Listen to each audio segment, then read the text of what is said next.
करम ने चरण अपन से दूरिया मालिक हमरा करम ने चरण अपन से दूरिया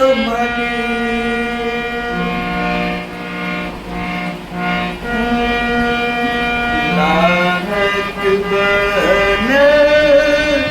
लहठी जका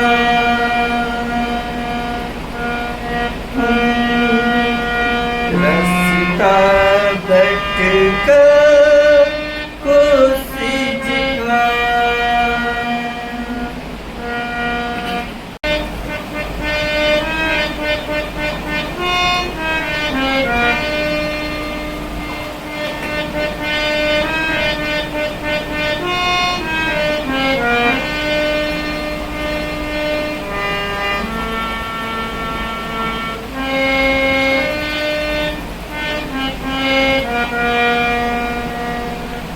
हम लाहक बनल